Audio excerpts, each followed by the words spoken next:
H. How's everybody doing? Thank you. Hang on. Oh, that's some good BO, ladies and gentlemen. Wow. Those are some nerd bodies stewing in the sun. Thank you. My favorite perfume. All right. Thank you guys so much for coming out here to the Stranger Things panel. I'm going to be your host, and I'm not going to waste any of your time. This show rules. You know that it rules. And I was very, very happy to get to be asked to do this, because this show, for me and for I'm sure a lot of you, is basically my adolescence in the 80s. The only thing that was missing is if one of the kids fell into a Galaga machine and actually had to pilot a ship for real. So today, a little later, you're going to be seeing some footage from the second season that nobody has seen. But let's just start. Let's get into it. Let's bring in the creators of this pop culture juggernaut. Ladies and gentlemen, please welcome the Duffer Brothers.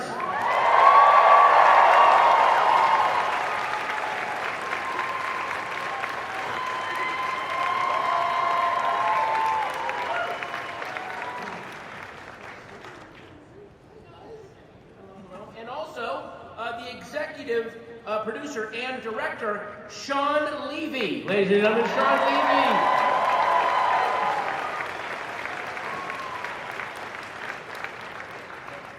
Okay, now I gotta just start off. Clearly, Duffer. Can I call you Duffer Brothers as if you're a single entity? Please. Can you answer by each doing an alternate word, like you're some weird alien parasitic twins? That would be really cool. Because that's how a lot of people think of you, I think, maybe. Yeah, all right. we're dealing with that. Okay, good. So what was, for people that aren't familiar, what was the brain of the idea? How did this concept come to be? Did you kind of mash up your adolescence, or what Yeah, no, like we're like obviously big movie nerds, have always been. That's what we wanted to do. And we started to get into television as it became more and more cinematic. Yes. Shorter seasons, they started to feel like big movies. And so we're like, I remember it was like True Detective, Keery doing that, and Steven Soderbergh's The Nick, and we just started going. I'm as excited, or more excited by this stuff I'm seeing on television, if you even want to call it that. and so it was like, what would be the ultimate long movie? And it would be Spielberg directing a big fat Stephen King book.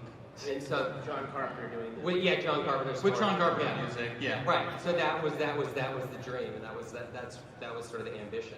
We didn't think anyone was going to make it, so that was a nice surprise. Oh, really? Yeah. Wow. Nice. And then, Sean, how did you get involved? What made you go, oh? Well, my executive, Dan Cohen, he comes to me one day and he says, you need to stop what you're doing.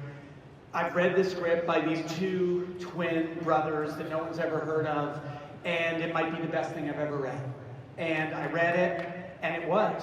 And I didn't know kind of how it was going to work. And again, we didn't know if anyone was going to let us make it, and we definitely didn't know if anyone was going to watch it.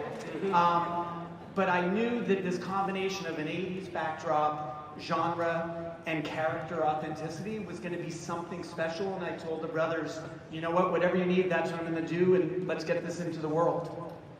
This was the fastest thing I ever binged. Once I saw the font on the title. You were in, I right? was like, oh no, I'm in. That's every Stephen King novel font. That's awesome.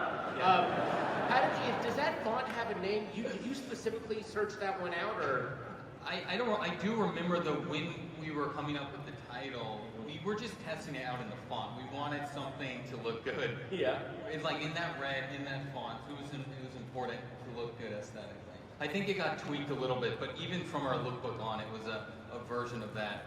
We wanted to look, like one of those Stephen King paperbacks that we devour. I'm sorry, guys. I just know that Hall H loves font questions. Like Yeah. that's the first thing I know about. They're all But also, font. I mean, it's like that's an expression of the auteurship of the brothers. Is like right down to font. Like they knew what they wanted from the font before we even made the show, and that's how specific. You knew it. Yeah, from the ground up. It's important. And then the composer, the soundtrack of this show is fantastic.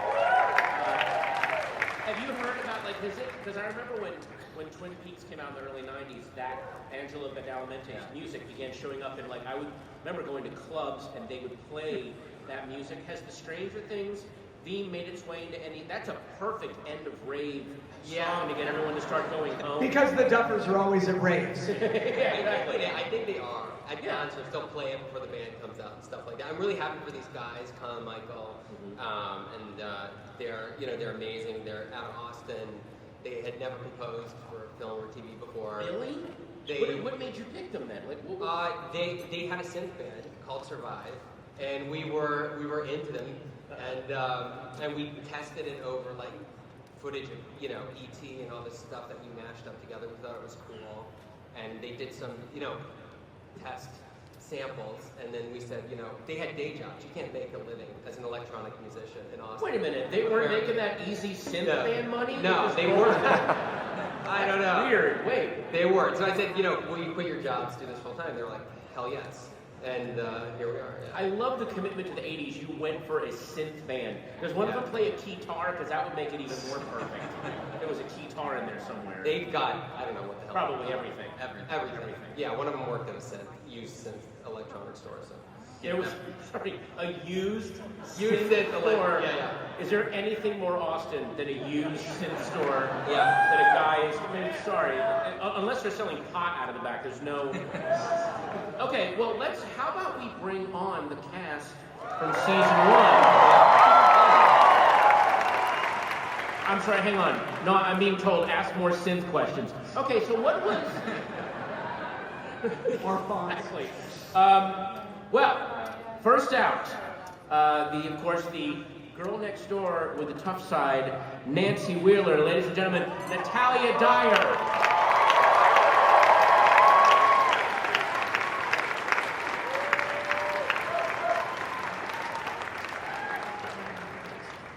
And then, we of course have the Hawkins heartthrob. Please do not rush the stage as Steve Harrington, Joe Keery, ladies and gentlemen.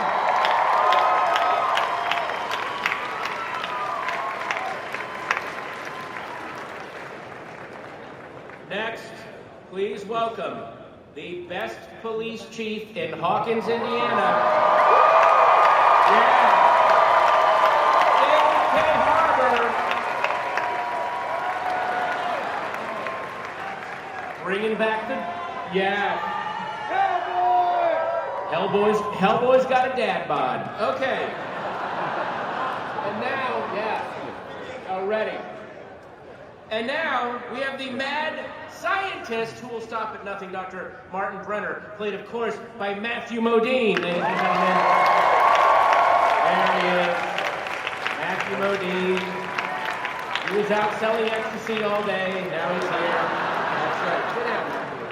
Yeah. How you doing, man? Wow. You're going to turn into a skateboard. Like, just try to unmellow yourself. Oh, my God. There is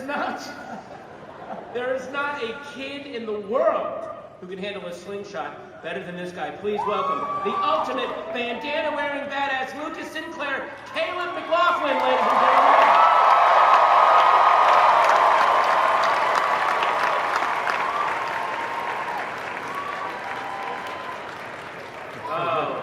And next, we have the kid with the biggest heart, the dopest hat, and the most beautiful smile, Dustin Henderson, Gaten Matarazzo.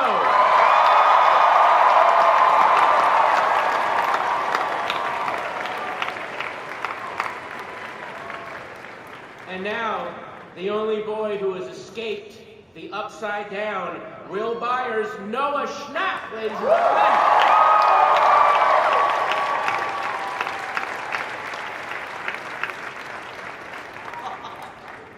Next up, the ringleader of the pack and everyone's favorite best friend, it's Mike Wheeler, Finn Wolfhard, ladies and gentlemen. Yeah. Finn Wolfhard. And lastly, in a world of 10s, being 11, ladies and gentlemen, welcome the girl who can flip bands with her mind, Millie.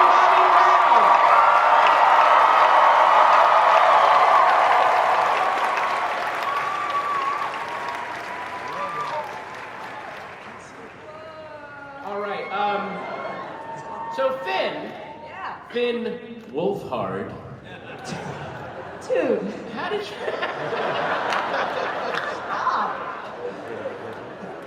when you nail a take, you look at the camera and go, Wolfhard.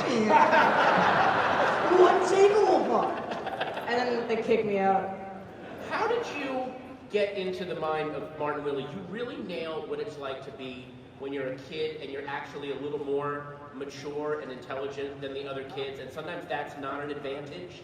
That, you know, like you kind of, how did you get into that mindset in the show? Because I remember moments like that growing up, like, oh, people don't want you to be this smart. So how did you nail that so well? I mean, I'm not like that in real life, which is, but I don't know. I think it's kind of cool because you can sort of access your intensities and bring out that sort of weird vibe. But I'm not really sure. I mean, being smarter than all the rest of the kids is, I don't think Mike, the character, realizes that he's really smarter than the rest of the kids. I think he's just like oblivious to everything. Wow. Cool. Yeah, that was. And now Noah, and I don't want to make you do any spoilers, but how has your character changed from being in the Upside Down, coming back? Like that's a weird question. I don't want to spoil the next season, but I mean, how did you? I'm going to let you try to answer my horrible question I just asked. I think this, compared to last season, Will definitely shows more bravery. And then you'll definitely learn how the Upside Down affected Will, and you'll get more into his storyline. But there's not much I can say, because I don't want to spoil anything. Your producer's glaring at you right now. I'm sorry. I see that. Yeah, exactly.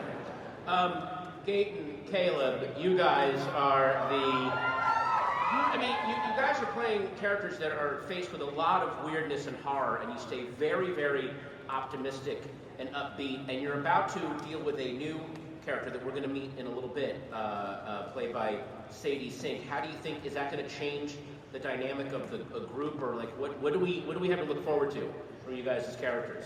These questions, man, the producers are just like staring at us. No, this one feels safe. Does it? Yeah. A little bit. No, it's kind of hard to like loop around. Yeah, like just talk about the story, because I mean, it's a fun story. Oh, you know, we are friends. Yeah. I can answer. Like, Right? How's it going? Is it going well? this Is it is going well? great. Yes, thank you. Caleb, did you have to do slingshot training? Did they? Oh, whoa. Okay. Sorry. You know, I realized that like I did it wrong. What? Like I held it weird in the beginning, and then I had to learn how to like the actual day where I had to like try to slingshot the Demogorgon. I was kind of like shooting it at the camera and everyone else around there. So I kind of had to teach myself, and like also like the Duffers were helping me out. They're like, oh, this is a good idea, and so I guess real training just with like more than one person. Did you hit Mark in the eye, though? Huh? Did you hit Mark in the eye? No. No, okay. No, I didn't. I thought you might have, sorry. No, you're good. Because he was there, you know, I thought I remember you hitting him in the eye. What? Now, Millie, you have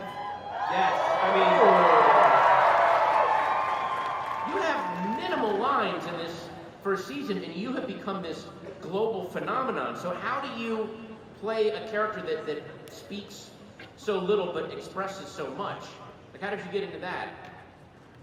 I mean, it was difficult because obviously I had very few lines, and I had to do everything, express everything with my face, which is very hard.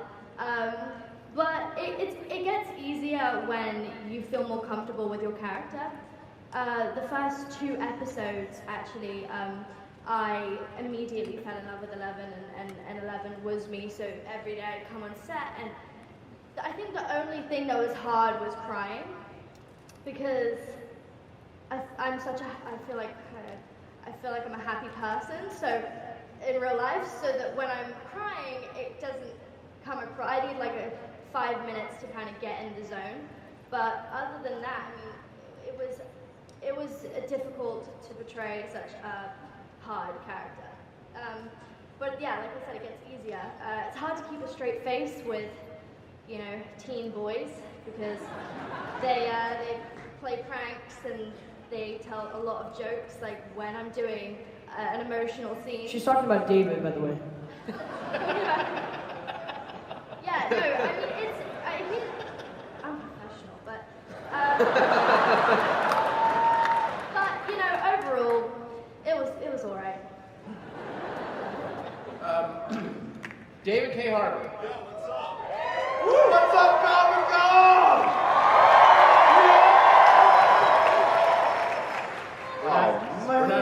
We're not selling timeshares, David. That is I got a great thing. You get a free clock radio if you just listen to my pitch. Come on, Pat, ask a question. Well, okay, you and I have kind of become friends. Yeah, we became Twitter. We have a Twitter bromance. And so we hang out with each other. Sometimes. All right, Not cool. enough. Not enough? Okay, go ahead. Cool. All right, just want to establish that. Question for Matthew. Again, a lot of these questions that I don't, like, here's the question, how is Chief Hopper in season 2? But I don't want you guys have to give stuff away. The last we saw of you, you're leaving Egos for 11. You've accepted, you went from this very cynical, this is not Yes. I believe. No, I will say something kind of serious. I mean, like, one of the great things about season 1, at least for Chief Hopper, is that he does get to go on such a classic hero's journey, right? Like, he starts out like such a jerk and such a loser and so horrible and you hate him. And then, no, it's true, and don't worry, I know how to play that. And then by around episode 4, you're like, this guy is super awesome, and if he dies, I'm suing Netflix. I feel the same way. I mean, no, right? Come on. Keep those emails coming, by the way, because no one in Hawkins, Indiana is safe. But I will say, so the journey was so satisfying to see him come to life, and I often say that, like, that breath that he takes after he revives Will, where I almost killed Noah Schnapp doing CPR, he sort of wakes up, right? Yeah. And so in season 2, it's like it's a year later, and you can't start where you can't do the same thing.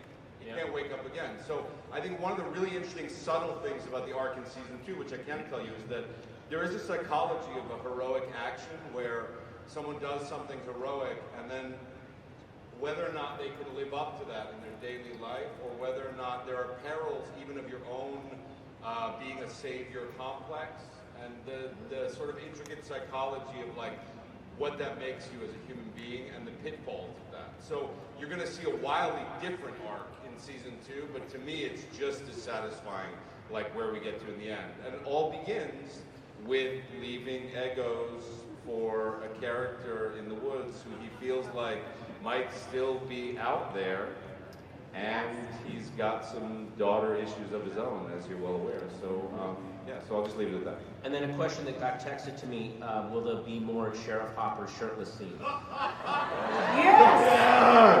Yeah, nobody needs this. That was the one hate mail we got from Netflix. It was like, please, the marshmallow body on David Harbour.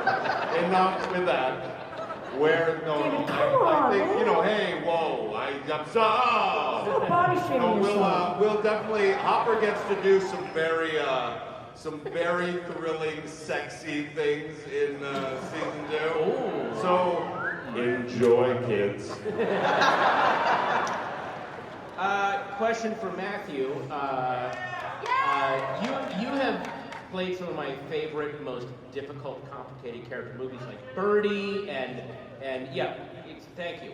And so you also play a very complicated, ambiguous character in this series. Talk about how you got into that, and your character here. Oh dear. What's up, San Diego? Anybody here from San Diego that lives here? Imperial Beach local, right here. Patton, I don't have any way of answering that question other than to.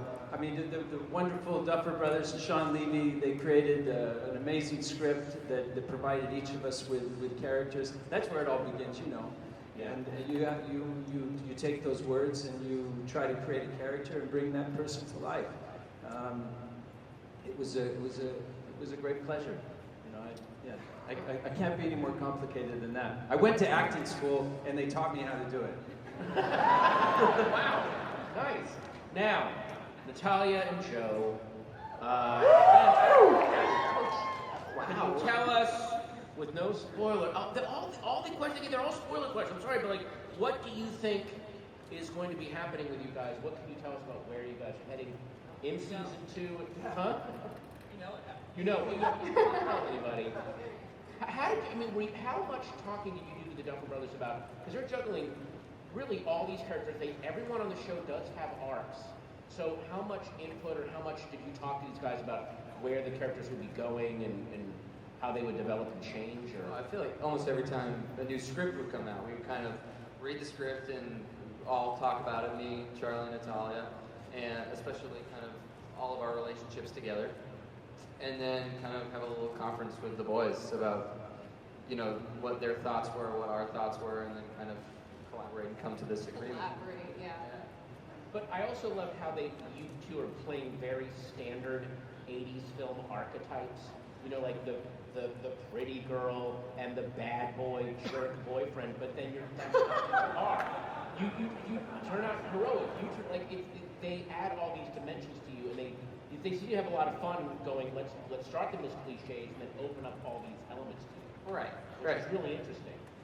Was that fun to play? Or? No, I mean, yeah, it's a credit to these boys for giving us characters that are more than what they seem, that are complex and that feel very real, and that's honestly it's a gift and it's a lot of fun.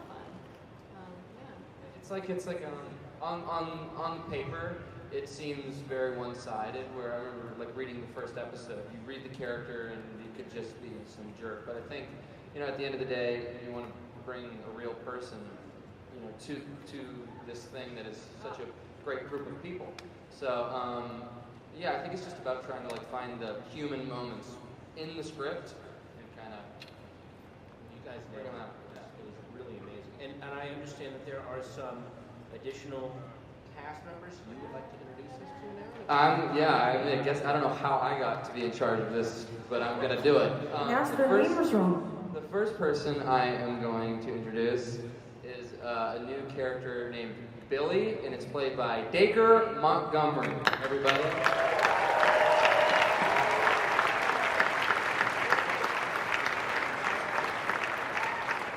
And next we have Max, aka Mad Max, played by the wonderful Sadie Sink.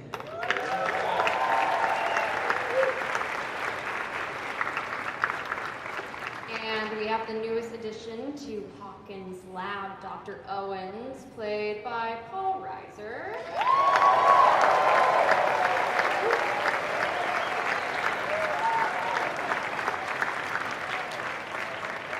Thank God I'm here. Before we talk to them and meet them, Duffers. Yeah. Duffer Unit. Yeah. Duffer Voltron. Yeah. You have something you would like to introduce to the audience. Oh shoot, yeah. Yeah.